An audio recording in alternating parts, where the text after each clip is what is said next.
Yeah.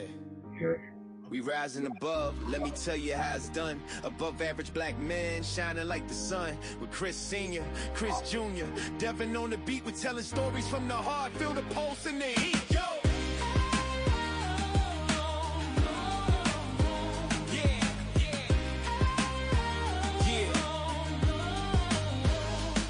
Into the room, we bringing that vibe, highlighting kings and queens who thrive and survive. From the corner of the block, making dreams come true.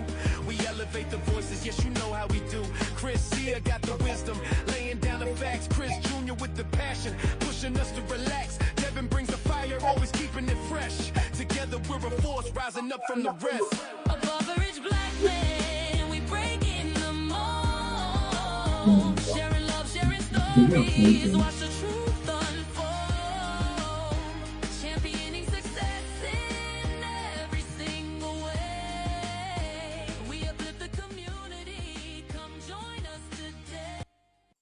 Welcome to another episode of Above Average Black Men. Yours truly is Chris Pender Sr. Chris Jr., as always, here to empower, inspire, and uplift. If you are watching us live, make sure you drop a comment. You know, you can share your thoughts, opinions with us throughout the show. We'll try to read and get to it. But if you are watching this a little bit later, make sure you like, follow, subscribe. We appreciate it all. Thank you guys for tuning in. Yeah, man. We're expecting Devin to join us at some point. We'll jump him online. He's supposed to jump in. Devin is becoming quite busy lately, but we're expecting him to join us. We are. Another great show for you. But before we get into the show, we talk about where you're going to be at on next Wednesday, man. Yeah. Let everybody know so you come down and chill. September 2nd, I have advanced to the semifinals of Philly's Funniest. So, I mean, if you've been paying attention, I'm on a little bit of a comedic journey here. And been doing stand-up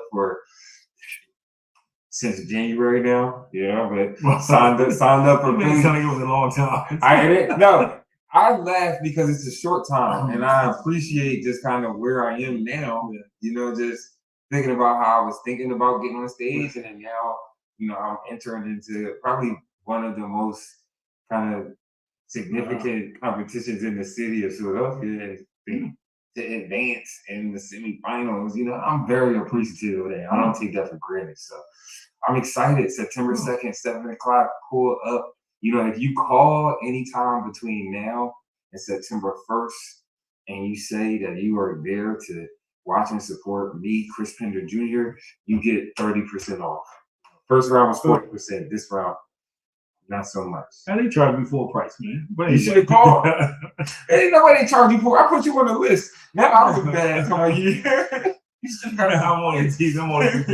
We did. It was funny because we all kind of arrived at the same time, so it was interesting.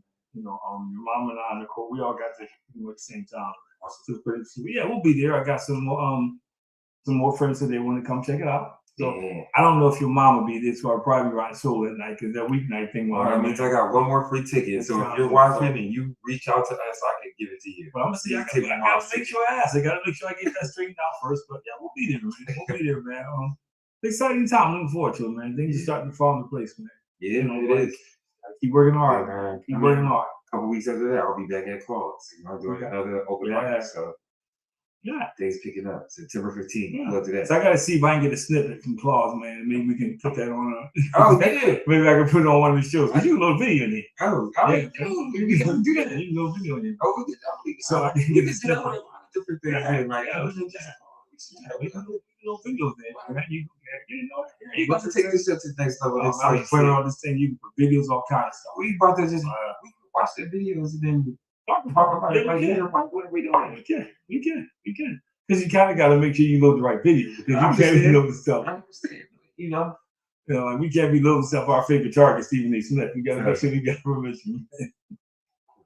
So it's funny because, you know, I do the podcast on Tuesdays. It's called The Yard. And his name is starting to be a regular, not me. It's starting to be a regular occurrence, you know, because he just got thumbs down. I know. And he's saying some crazy stuff.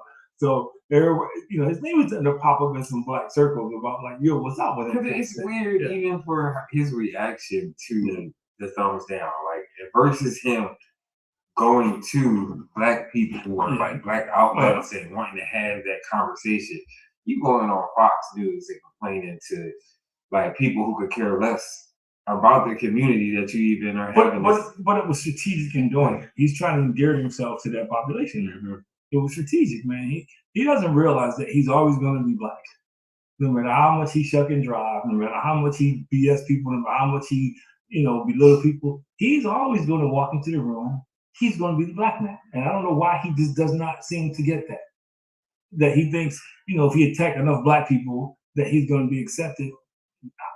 The harsh reality with all this, man, that, he just says some crazy stuff, but that's a whole nother show. I honestly don't even understand him. Because, he does acknowledge, like, blackness and being black at times. It's more so opportunist. I think if you watch him, when he's talking about sports, he'll throw that in there. Because I think he needs to do that to endear himself to I think he needs to do that to endear himself. Well, he thinks he's endearing himself to the athletes. But you starting to hear athletes starting to talk up, they little pockets. Their names on the pop up a little bit too in some of them conversations. I feel like people always had a spot in there, a disdain in their heart for Stephen A. Smith. That's wrong. It's a little bit right. Wrong. Because like you like him, you like, oh, it's funny, it's entertainment. But there's something there. It's like, ugh. Because he crosses the line. He doesn't know when to stop. And it's almost like he gets in front of an audience, and once they start biting, he just keeps feeding. Yeah, I mean, for me, I have no idea what he stands for. That probably is what bothers me. He to me is a figurehead, just out here to make noise and be on TV, be in front of people, and his decisions go with the wind. I feel like whatever he feels like he can say to either get a rise out of people or save face if he gets too much backlash. Like he's a provocateur. Yeah. Stephen A. Smith. But he represents every stereotype about black men. Loud, boisterous, angry, buffoonish at times. All those stereotypes that we fought so hard. He's articulate. He uses those big words, Yeah, but that doesn't take away from the other things.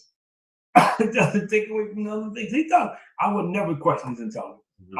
Even what he's doing now, he's strategic for what he's trying to accomplish. I just don't think he counts the cost. I just think you don't say, well, how much damage am I doing to get to where I'm trying to get to? I know that, and you know what? Yeah. That point right there, I don't care.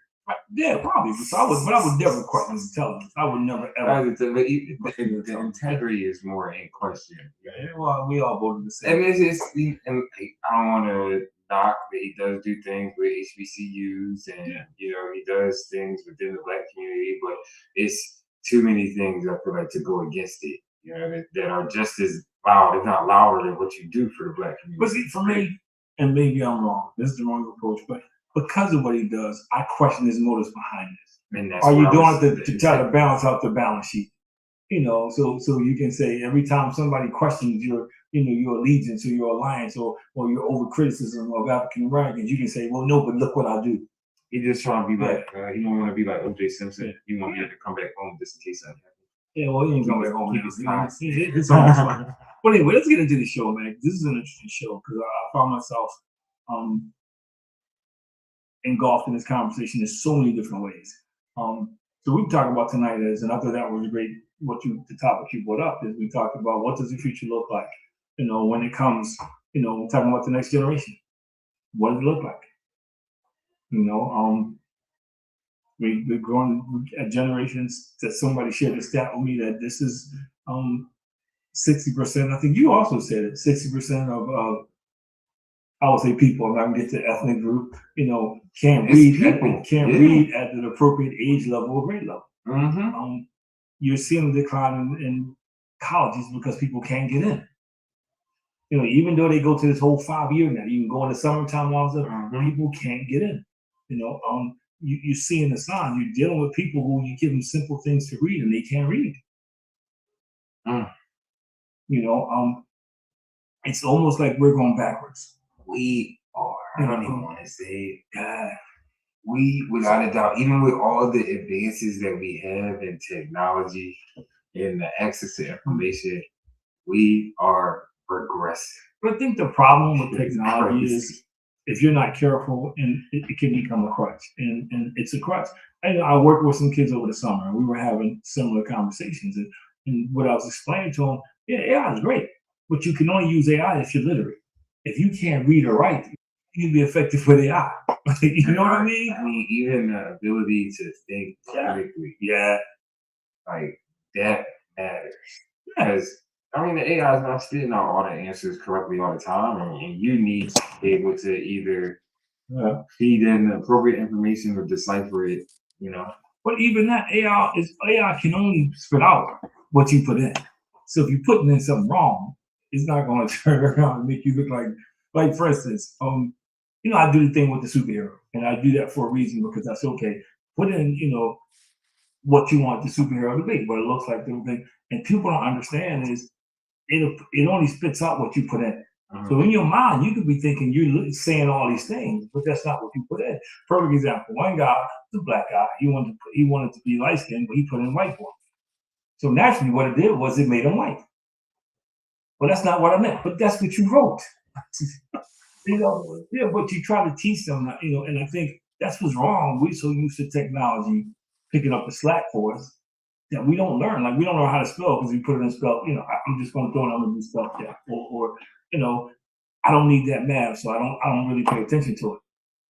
We have become a society of shortcuts, and it's basically I think by each graduating class, more and more, we're getting more and more literate. Yeah, I mean, it is slowly getting like that. I mean, I wouldn't say slowly. It's slowly getting like that. It's wild because I remember when we kind of used to have on scientific calculators when they first came out, and we just wanted to use those all the time. And it's just like, yo, like, you're not going to use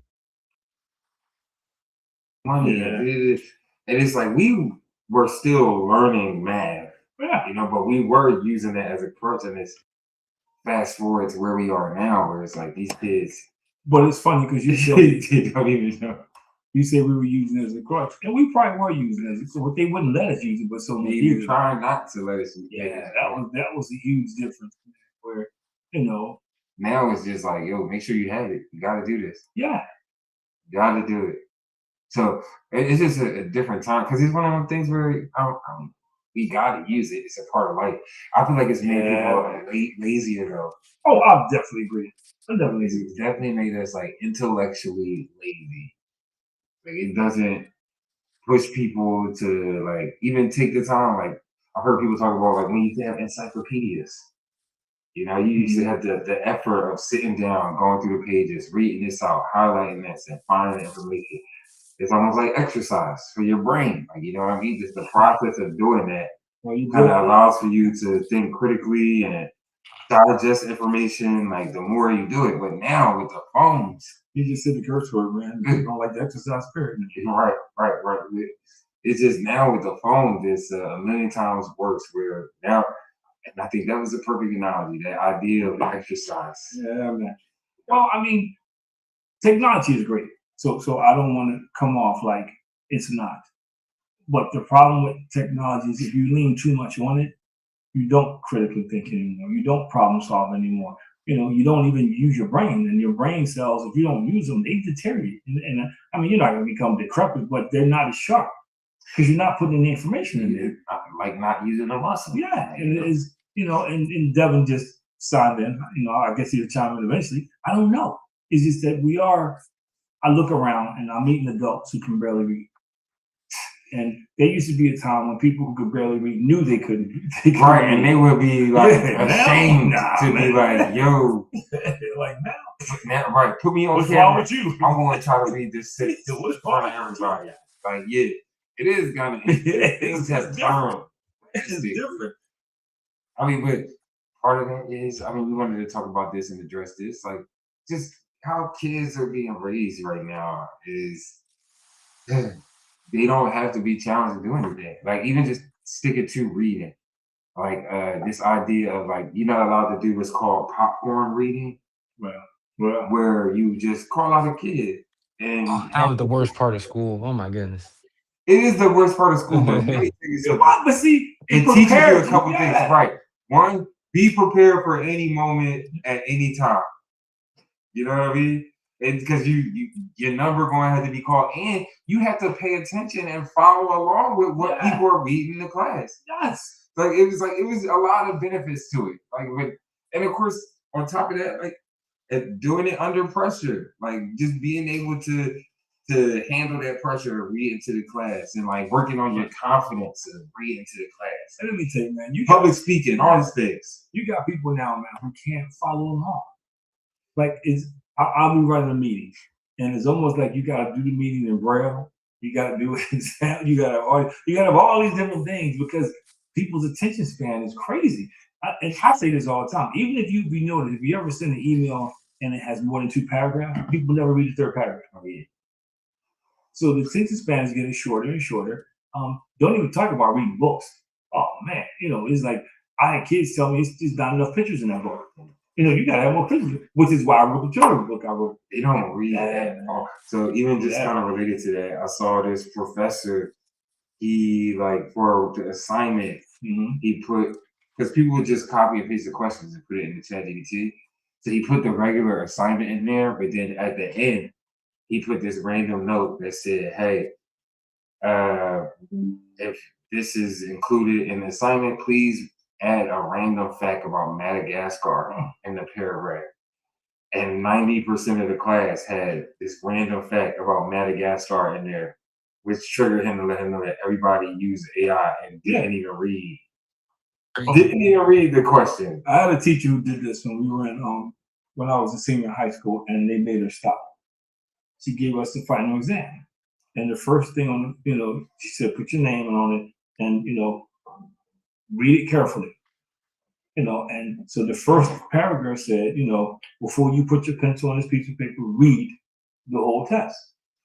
So when you read it, you get to the end, it says, don't just turn your paper over, don't sign it, and you get an A. Like 2/3 of the class failed because I'm going to answer before I get to the end because they didn't read it. They just jump right in. This is easy. You hear people, I'm acing it. So that's funny. I had a teacher that did that with the syllabus. At the beginning of the class, like she like you pretty much have to email her and just say, "Hey, I read this and like I understood it." And like a lot of people, I was actually one of those guys because I just looked at the assignments and I'm just like, "Oh, okay, I got it all." But the very last sentence was like, "Hey, make sure that you email me." And she just like, fortunately, she was nice and cool enough with me to be like, "All right, like, hey, did you read the syllabus?" She kept asking me, "Did I read the syllabus?" I'm like, "Yes, I read the syllabus. I did the work." What's going on? Why am I failing this class?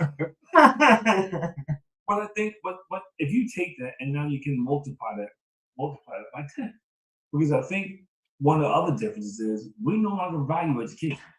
It's cool to be dumb. It's cool, to walk around with your pants hanging down. Books in your book bag, stupid. Because the people's favorite streamers are the brightest and they got millions of dollars, got the most influence. True. The streamers, like you said, some of them. But I don't want to say all of them because it's interesting to see some of their growth and transition. Yeah. Kai Cenat and Astro Speed, I feel like are 2 guys that are going through this transition into like young adulthood. And like Kai Cenat actually took a break to focus on reading because he wanted to be more literate and have better conversations. And like when you get in amongst different people that are making money and they're using words or terms that you can't comprehend or understand, and conversations seem to be flying over you. Like when you can't read, you eliminate half the world because there's so much information you will never gain access to. There's so many circles that you will never be successful in. There's so many things you can't do. And if you can't, and most people can't read, can't write. So therefore, I was talking to a group over the summer.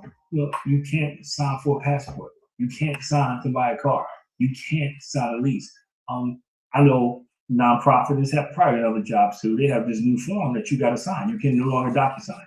You got to sign it. You got to physically. If you can't sign the form, you can't work. It's not about how great your resume is. This is the form that you got to sign. You got to send it into the government. You got to send it into the state. And if you can't, so there's so many more and more things that are starting to become obstacles that people just will not be able to navigate without it. Then you couple the fact that, I'm gonna get a job. Okay, and I'm not knocking those jobs, but the way the cost of living is going up, you got a job and you get a 2% raise and the cost of living goes up 4%, you're already in the hole. I think we've reached a point where people had to have about 3 full jobs.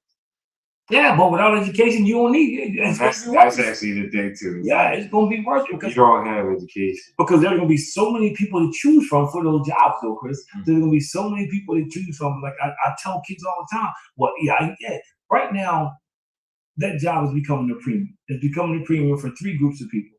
It's becoming a premium for seniors who are trying to go back to work because they got to go back to work because they're pension enough to cover the crazy stuff that's going on. You know, it's becoming a premium for now people that's been like moms that hadn't been working before. They now you're trying to get a 2 income house. They come, you know, they get those jobs, and it's becoming a premium because there's a lot of folk, Chris, who don't have the basic tools to get any other kind of job, and they know it. So now I can pick.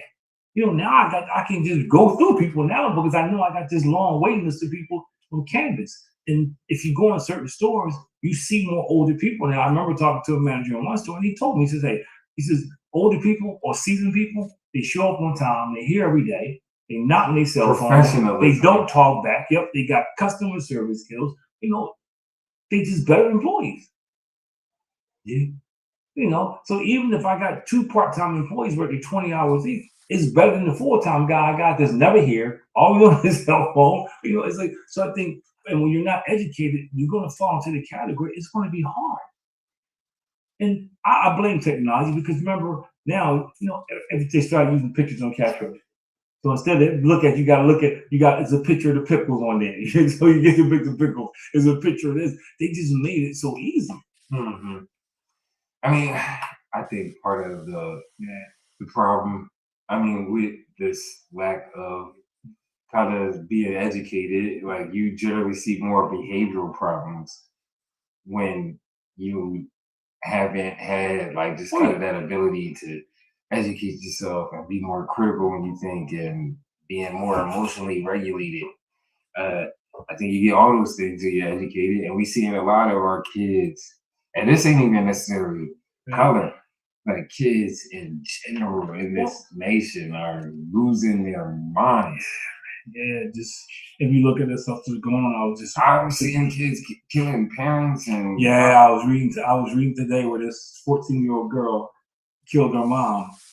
She wanted to shoot school. Yeah, her. So it's like, yeah, but I think those things are being missed because what happens is that has to do something to your psyche when you're in the classroom, when you know everybody, well, not everybody, but most of the kids are doing the work and you can't. You know, that has to start to wear on you. And that's when you see kids getting in trouble, saying things, on things, and, you know, because kids don't want people to know. Now, adults are different. Adults act like they don't care. Mm-hmm. You know, but I think that contributes to, like you said, to a lot of social issues we have in school. But I think as a whole, I don't know. So what's different? What's different where, you know, kids, people no longer want to do the hard thing. Like Devin said. Devin said that was the worst part of school. But we did it. You know, why now? I think it's real easy for people to quit now. Yes. All you can say is you don't want to feel like it. And if you fuss enough, eventually give up and you don't have to do it to this corner office or something. I mean, I think it's too many. Like I said, people just well, easy to quit things. Well, I agree with that because like they don't have homework is no longer mandatory. And I asked somebody why, and they said because the kids won't turn it in. They said, well, what do you expect these to do? Fail them. When I was in school, when you do your homework, you failed. It's like kind of wild. It's all what do you mean? What do you do? It's really all started with the participation trophies, man. Yeah, I knew that was. Listen, when we was concerned about making kids feel good at all costs, like what? If you lost, you lost. You failed, you failed. You figured it out from there. Then no child left behind. Yeah, like where we go? We like really put these things in place where we were just like, I mean, you said this before.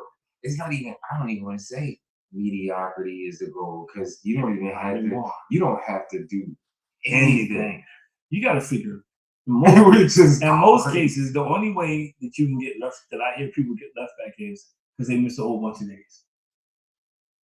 I've had teachers walk up to me and says, "Hey, can you do me a favor? Can you talk to the student because this student doesn't do any work because they know they're gonna pass." You hear that all the time, you know. And it's not just African American males, but you hear that all the time. The kids just figure, like to Devin's point, everywhere, I'm gonna pass. But you don't pass in life because what happens is, you know, you out here, you know how competitive it is, you know, and that's with a college degree. That's with a college degree. You know, and so are you, Devin. I know. I was talking to somebody the other day, and I'll be 65 in November, and we were talking about what the difference was. And you're talking about, which is not that big a lifespan. We're back to where we were when I was graduating high school. That for people who look like us to get those jobs are hard again. Mm-hmm. It is hard, and then we make it worse because we don't have the skills. You know, and then we want to say, "Oh, well, it's not fair." Yeah, but and not to a certain extent, it's not. But to a certain extent, are you prepared for the job? Like, why should you have to hire a kid who graduates high school who can't read or write?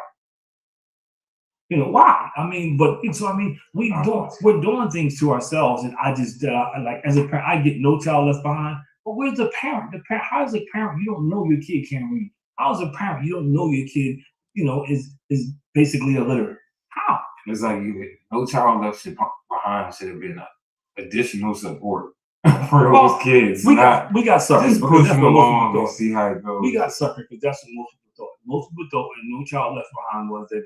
We're going to make sure this kid gets all the resources they need to pass, but that's not it. No, we just going to pass it.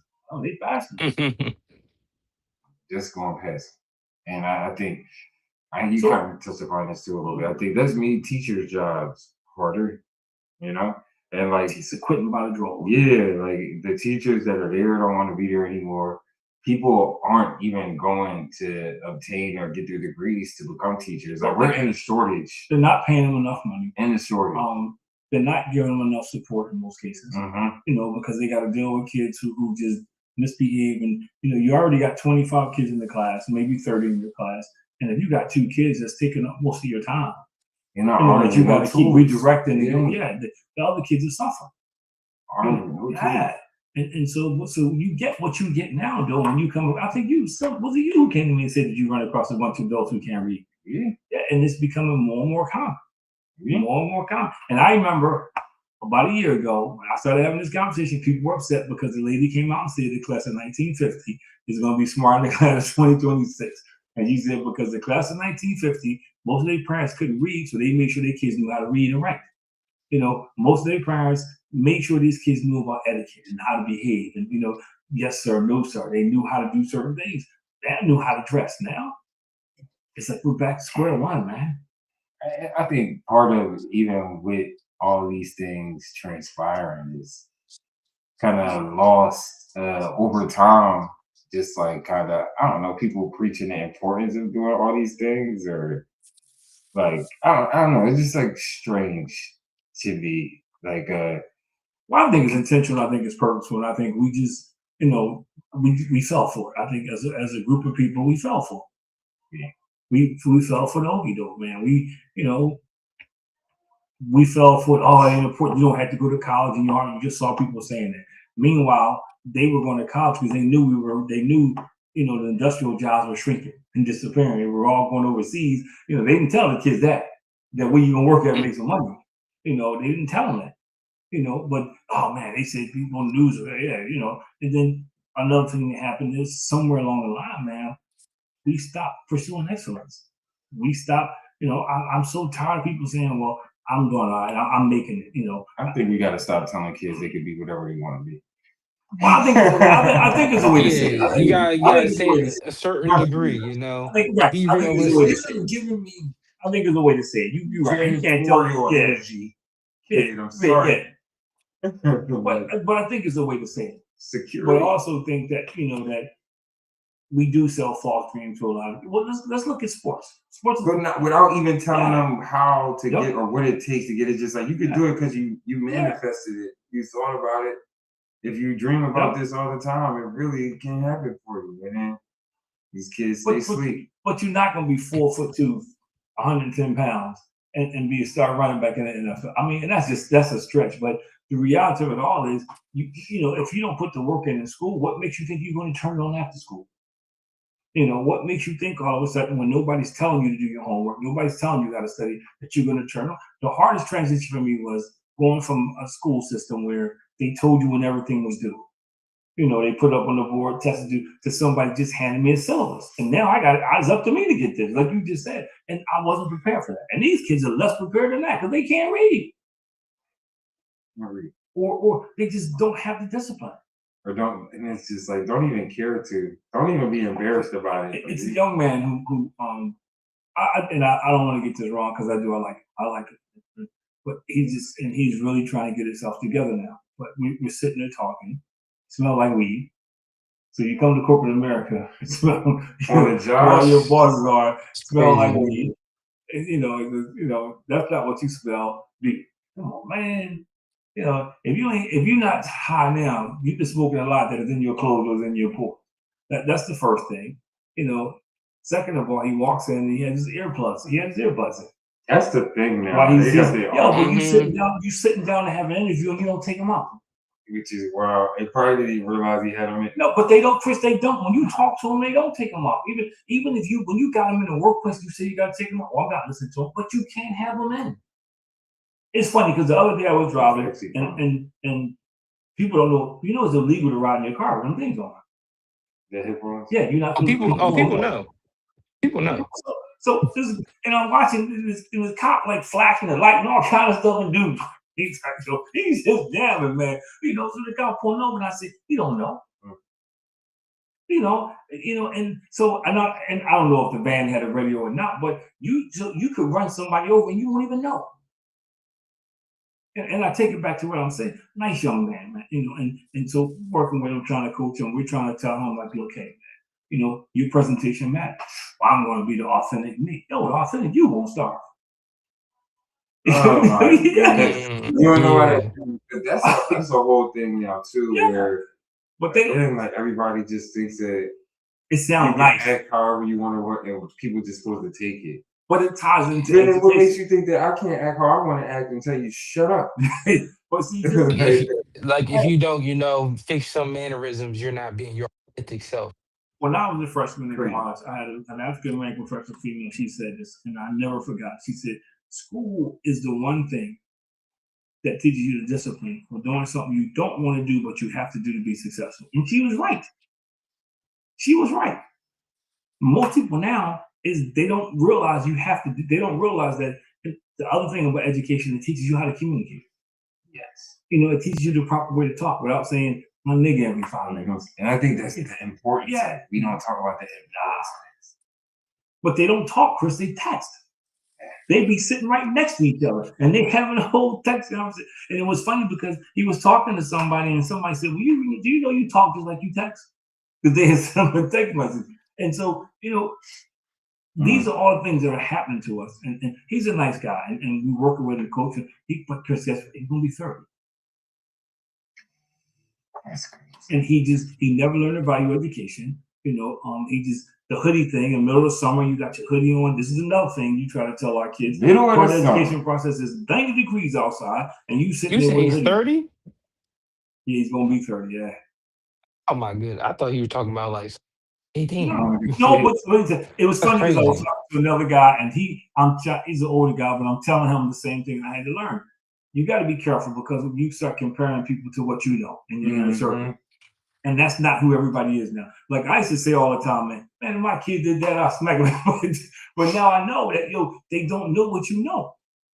Because the stuff that you learned and we learned together, whatever, these kids are not being taught. Like, so good thing you don't have young kids if somebody's calling somebody. Yeah, but it's a hard, no, but I'm talking about adults. Some of the stuff adults do is like, I don't understand. Then I have to stop and think, okay, well, they never were taught that. And I'm not defending them, but it's like, okay, you sit around and you hear somebody complain about their problem, and they've been complaining about the same thing over and over and over again, but you keep making the same decisions.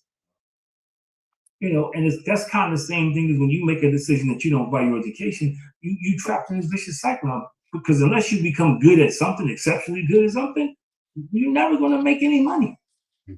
You're always going to be at somebody's disposal, at the bottom of somebody's totem pole. Now you may be work with your hands and start doing different things. So there's always a distinct possibility. But the reason why our hood is so full of people is because a lot of them don't have the skills to do anything different.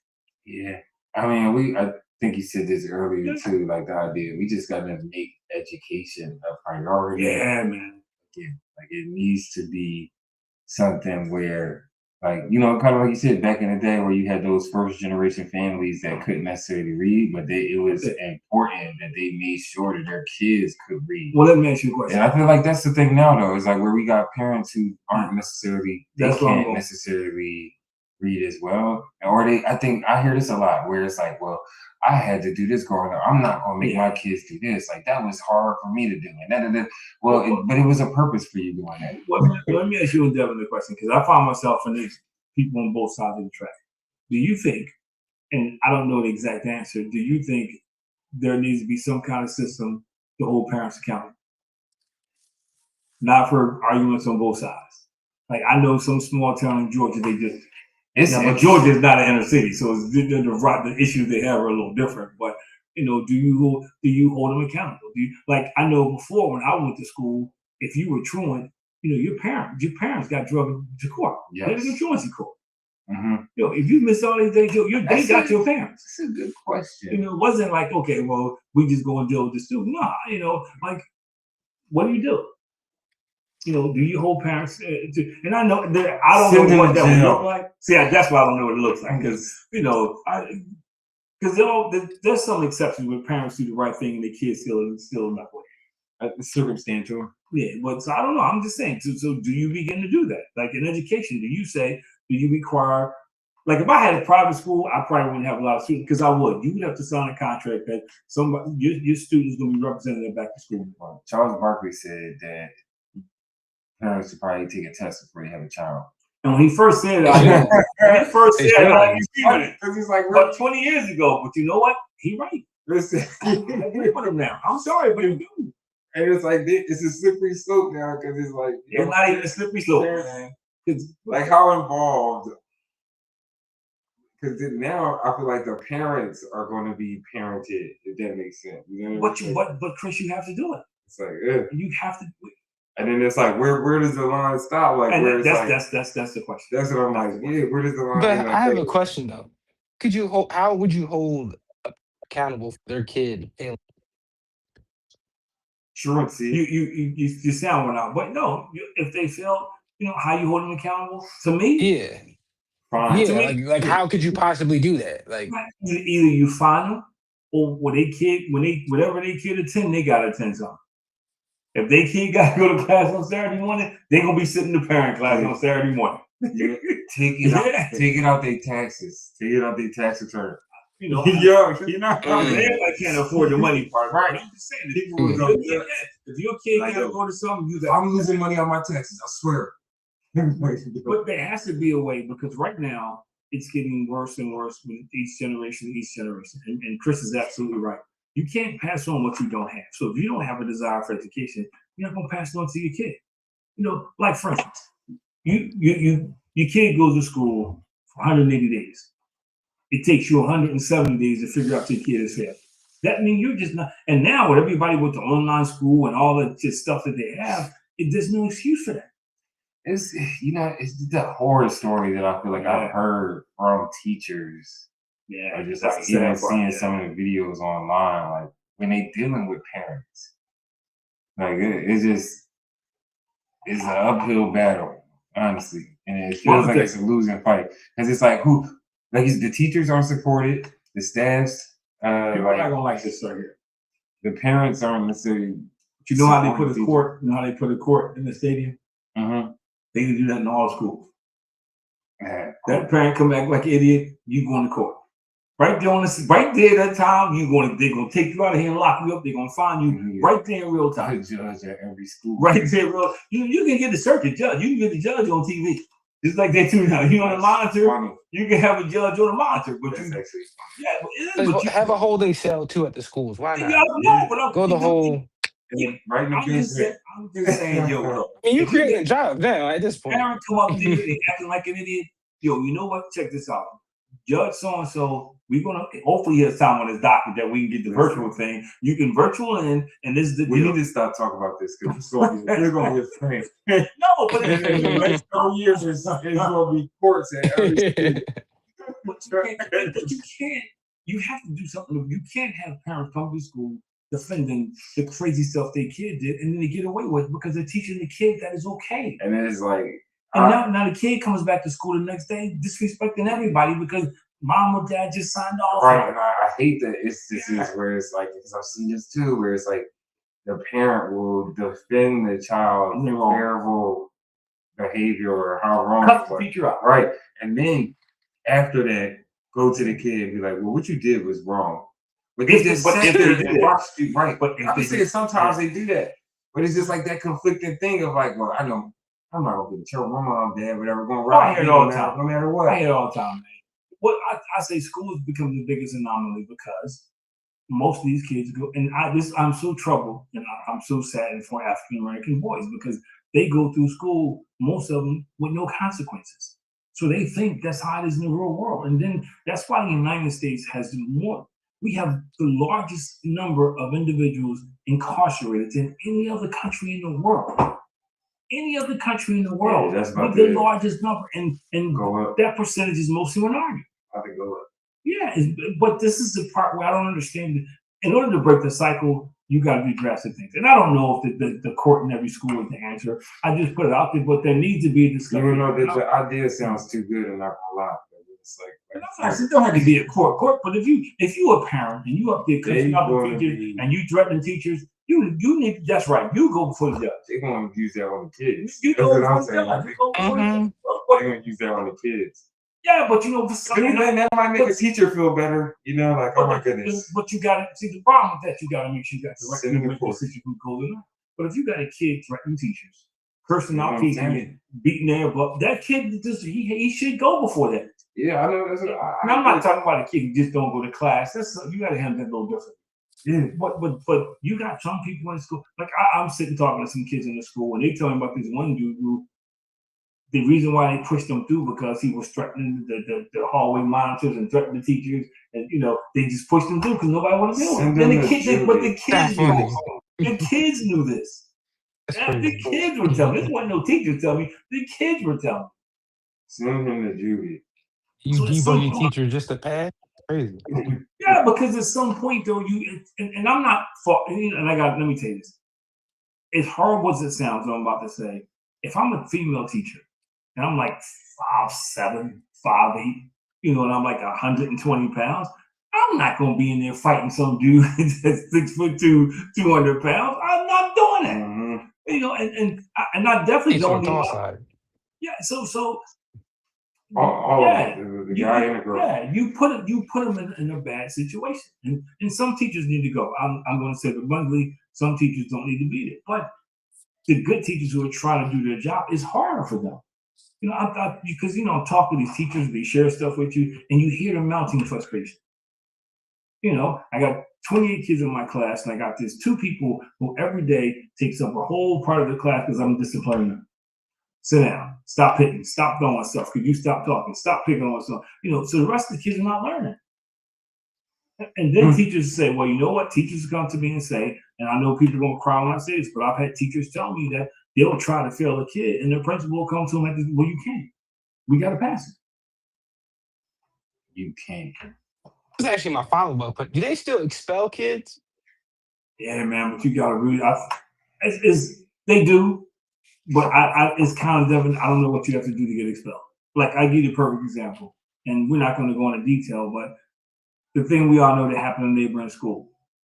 Even though it happened, they were allowed to graduate. They were allowed to, and I understand why people were upset. They were allowed to graduate. They were allowed to walk down the aisle like nothing happened. Neighboring school or our school? You know what I'm talking about. Yeah. Yeah, they were allowed, and I get what people were upset about. That's not teach them anything. It really don't. What are you teaching them? The idea that well, we can work with you. Which they will not. And get into the real world. Because then they got to teach the real world, because when they got out, the present charges. Mm-hmm. So are we, and that's my next question. Do you think the educational system is doing a good job preparing these kids for the real world? No. Academically or socially, or behavior-wise? No. I think by design, though. Yeah, the system needs a total, just revamp. The whole entire educational system needs a revamp. So you like me? It just makes no sense that all of these things around us can change and evolve, except for how we go about our days of teaching kids. Like, things are changing. Attention spans are shorter. Like sitting kids in a classroom to try to get them to focus for hours at a time Yeah, that's over. that's over. To me, you gotta first of all, you gotta get rid of these ancient buildings. These buildings that's 250 years old, you gotta get rid of them. I think for me, I'm going to a warehouse style school. On one floor, different sections for the grades. Plenty of light. And some project based learning. And so part of the problem is kids are in dark schools and they dreary schools. You got a lot of public schools who don't have air conditioner in the summertime. It's not really conducive to learning. Paint falling off the wall, or most of the schools are painted with dark colors. I was when I was doing some work with Chester SCI, and I was talking to a psychologist, and the psychologist said, "Yo, what do you think about the painting?" I said, "Man, it's crazy because all the colors in here are dull." And he said something to me, and I know somebody from the school just is going to be upset. He said, they do that on purpose. And I said, why? He says, because if you use dull colors, people are more likely to be calm. If you use vibrant colors, people are more likely to be awake and be alert. And I'm like, yo, that is crazy. And would be awake and alert. Yeah. But you know what? If you think about it, it's like music. When you're in the elevator, they're not playing dance music, jump up and down. They're playing elevator music because they want you to be calm. They want you to jump up and down the elevator like fire. Yeah, see? But you go into a sneaker store where we shop at what? They got rap music on, man. They got all the latest rap music and girls dressed in tan on black. You go on Macy's, they playing Frankie Beverly and Maze. They mix it up with a little bit of things. I'm just telling. So music does it all the time. Yeah, music does it all the time, man. So it's just funny how you see these little things that stimulate people, right? Like, the whole subtle thing behind when they put cops and metal detectors in school, and people felt like you were feeding the school to prison pipeline. Nah, they might need that now, though. Yeah, might need some more of them. We in all the schools. Like, yeah. So and I feel bad about this because I'm not sure where. At one time I was like, no. But now I'm kind of not sure because it just seems like you got to come up with something, because it seems like when you leave schools to come up with your own, not all of them, but some of them just fail.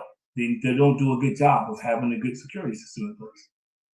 And I don't know how you fix that, because do you make the school into a camp? Where the kids got all go through this route, you got to line them and do all kind of stuff like that. Take your hat off, take your shoes. How do you handle that? I think schools focus is all over the place now because it's gotten so much bigger, and I'm just kind of having the responsibility of educating children. But I think that's what happens when you don't educate people. When you don't educate people, all the other stuff is going to be a fallout from it, because I don't care what anybody says. When you're not up to par with the rest of your classroom. So what do most people resort to? I'm gonna distract everybody else. But I'm a whole class like that now. There's like the whole class. Nobody knows. But we all can't read. Like that's how it is. But that's why you gotta come up with a system, and you gotta start young. Like I went to, and I know they're not gonna do it. When I went to elementary school, we were talking about this on the podcast last night. We had this program called BRL. Basic reading language, something I forget what it was called, that everybody had to do. You took a test and you got placed in a book depending upon how, but you did it. And they took time out every day. Every day that reading was a signed thing. When you read, you how to sound out words, how to spell words. You were taught that. Now we don't do that. It's no more, we hooked on phonics. We just assume, we just, or phonetic reading. These kids are so hooked on tablets and stuff that they can't, when you put a book or something in front of them. Yeah, that's gonna be a problem. They need to go back to chalkboards. If you hold, I find if I hold a staff meeting that's like 90 minutes, man, I'm losing people. It's crazy. Gary, Indiana, they lost power for 2 weeks, and I'm wondering how they dealing with. Yeah, I saw some power and between just. Do you believe they're not really covering it? They're not really covering it that much, because Gary is predominantly a what? But you know what? It's interesting because we were out. We had to go without cable for like a week. We did, and I was okay with it. It didn't, one, I don't look at a lot of TV, so like I can look at Google and catch up on sports. I listen to mostly I do YouTube and gospel, so I'm fine. But this man, it drove your mom crazy. It drove her crazy. But the thing about it was she got used to it. You do eventually. Yeah, you got used to it, and you figure, But I think cut off the outside noise at your brain. I think you have to do that. I think you almost have to let these kids. For instance, let me back up. I do a parenting group, and one of the things we talked about today was how you gotta limit your kids' screen time. You know how many people say that's it's hard to do. You the parent. It's hard to do. But that's a natural response. That's a natural response. So I don't know, man. But so this is different, man. I think part of the reason is like I hate to keep saying it, but for some reason we don't value education. Education is not valued like it used to be. And I'm not talking about everybody go to college. I mean basics. Because Linda McMahon's in charge this week. Yeah, that is crazy when you feel like the World Federation of Wrestling is in charge, man. How many of those wrestlers can read like that? Yeah. Yeah. You can take one Stone Cold Stunner, okay? He took a really good one. He got a strong neck. but I'm gonna tell you what's funny. And I was talking to somebody the other day, and they made an excellent point. A lot of these rappers are fairly intelligent. Yeah, they're not as dumb as people think they are. The word, I'm just saying, wordplay they are intelligent, man, and people think they're stupid. And a lot of these kids in the school don't get that. Like some of these dudes got the grades. I mean, I said, which rappers we talking about? Some of them are. Some of these rappers above a certain age, I understand. But no, I agree. Some of them are. But some of these newer ones, the more they do, and that's on purpose because people get to take that. I love to see the raps that they wrote that they be saying. None of it spelled right. Like, that's what you. That's what you trying to say. About rapping is you gotta who's gonna check the spell. Who's the spell check? You just gotta say it. They don't put the lyrics with the song anymore. You just sing it. You gotta go online to get the lyrics. Yeah. Oh my goodness. People just listen to the beat. They're not listening to it. Yeah, that's what they say. No, I did. It's interesting because, way back when we were running hype, that was one of the classes that it must be in music, and it's still prevalent today. You have girls walk around singing, I'm a B, I'm a B, I'm a B. They do. They listen to the beat. They don't even know the words they saying, man. Nah. Sorry, man. So that ain't the worst of it. Like I was laughing because it's a whole different story. About I was laughing because I was watching this thing. Sexy red ball. And this guy's being interviewed. White guy's interviewing the black guy. So it was about effective communication. So the white guy goes, he said something. What did he say to the black guy? Yeah, he said, I think you people, do a good job. So the black guy said, what? He said, you people, I don't mean that in a bad way.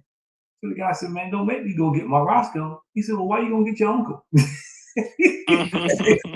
The guy looked at him. So it was two things like, but that was funny. He just assumed, and Roscoe's a black name, so he assumed he was going to get his uncle. So it's just funny. And it was funny, especially the way it played out. And dude was like, just looking at him like, man, but it's just funny how, but it goes back to lack of education. When you don't know, you don't know. And it's hard to communicate effectively when you don't know. You don't have a clue. And what we see more and more that with our kids, they just don't, people I work with, man, you got to ask yourself 4 or 5 times. Or grown people who are literate when it comes to computers. I told you, man, the guy worked for us, man. He spent 20 minutes pushing the screen that wasn't touchscreen. He just sitting over this scrolling, and everybody like, what are you doing? No, but that's more and more because a lot of our kids don't know how to do the basic things, man. I already know. I mean, the old guy is lost. Well, I'm not gonna say it's lost. Everybody can go back. It takes some practice. It may be hard. But I always say, to me, it comes down to 2 things: skill or will. That's crazy. You're on the other end of that. You out here doing AI photos, and I'm glad because you have to. Yeah, the AI photo. But you got to compete, man. And these, first of all, these kids are not learning traditional way. This is not the lecture generation where you can stand up there and point to the board and just say, hey, you can't. You got to get their attention. So you got to have colors, vibrant stuff. But you got to get stuff that strikes their interest. You can't. Most of these kids, after 20 minutes of talking, man, you lose it. Need a bell and a whistle or something. Yeah, pretty much. But you got it because Prince. That's all they do. They look at the TV. You gotta dance in between teeth. You gotta do all the dances. No, but Chris, look at how they're being stimulated. Good job, kids. You laughing because Really about that? no, I was laughing because it is. I'm not. Mackenzie was watching this video, and that's what the guy started doing, man. The teacher was in the classroom. Yeah, he was teaching, and he said, well, somebody narrating this, and they were talking about what the teachers do. So he was teaching the class, and every time the kid got something right, he started doing, good job, guys. The guy was cracking up. He said, man, I can't believe this. He's like, yeah, doing this, that. And every time they got the right answer, and the kids were into it, then they all everybody was trying to get it right. So he could do whatever. And I don't even know what it was. You just now I know it's a dance, but it's just we're coming to a point where almost everything has to be entertaining. Almost everything has to be entertaining now. People don't learn the way they used to learn. Everything has to be entertaining. Us, man. You know how much of a problem that is? Well, problem who? Not for the tech companies, because they ain't rich. I know, but I'm just saying for us as a society, Yeah. I think for regular, everyday working people, the idea of where everything is entertainment now, like it's hard for people to focus when it's not. Yeah. You're not feeling like you're being entertained. Like you don't have focus. And then honestly, with you being entertained, it's like you don't even have the ability to kind of take a step back and see what's going on. Because we are honestly in this place of like where we getting over surveillance, Yeah. we like Big brother. Yeah, that is getting out of control. Our education system's falling apart. They blatantly are just kind of disrespecting us as just having rights as people, like these data centers, building them next to people's homes. And even when the people are like, nah, we don't want this, they like building it anyway. Like, what kind of world are we in? They playing in our face. Ignorance. See, the thing about this coma of entertainment. Everybody, if you're not careful with ignorance, man, it becomes generational. It does. It becomes generational, man, because you get the first generation who you make them believe that education is not important. You make them believe, man, that they don't have to have the education. You make them believe that things are truly equal. But you stand on solid ground, and then they don't pass those things on to their kids. So now I got a kid who doesn't think education is important. I got a kid who's walking around town, but it don't take all that. Oh, like the young man that was in my office, man. I need to be the authentic me. The authentic you is living in the hood, not making any money. What are you talking about? Yeah, you're authentic, but you underachieve. And so, and then what is the authentic you? Whatever feels good. See, if you just imagine if you had a son. No, I know, but I'm agreeing with you. If you had a son, what do you pass? You pass that on to your son, and that's where we are. And it becomes generational now because now my son is that. I say this all the time. Started back in the 90s. I say this all the time. Your kid should surpass you, not because you're bad, not because you're doing anything wrong. I said this to somebody earlier today because they should take what you gave them and what they have, and they should be able to go a step up. It should be like that because they have things you don't have, and they should be able to they should be better. Not in the competition wise, they should. They should be able to achieve things. They should be able to do things. It doesn't have to be like you do it, but they should be in a better space. And there's a problem if you root for your kid not to be in a better space. There's a problem if you setting your kid up for failure. And I think those are things that we're coming across now, man. Like, again, I work with children. You're more than enough. You know how many middle schools I had to have a conversation with because they can't look at you because they're socially inept. Because their parents are not teaching them to have conversations. Their parents are not teaching them, to look people in the eye, man. They don't know. They don't know. Yeah. I mean, that's happening with kids that are educated. I agree. Socially aren't being kind of held to the standards of just decency. Yeah, you do have to talk to that person, even if you.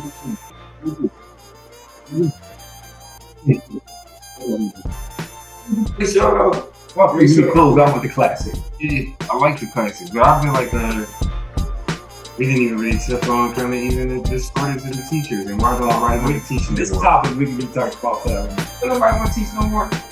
But just think about it. Dude, next week is It's going gonna to be be AI. next week is going to be They a have rerun. AI school. It's going to be a rerun because we all going to be down at Philly. Philly's funniest. Taking our Christmas. Next round at Philly is funny. Philly's funny. Yeah. When we But get now, past this 7 round, o'clock? go to the finals. 7 o'clock. 7 o'clock. Going to the finals, baby. I will be there. So hopefully we'll see you in the place. All right. See you guys next week. Peace.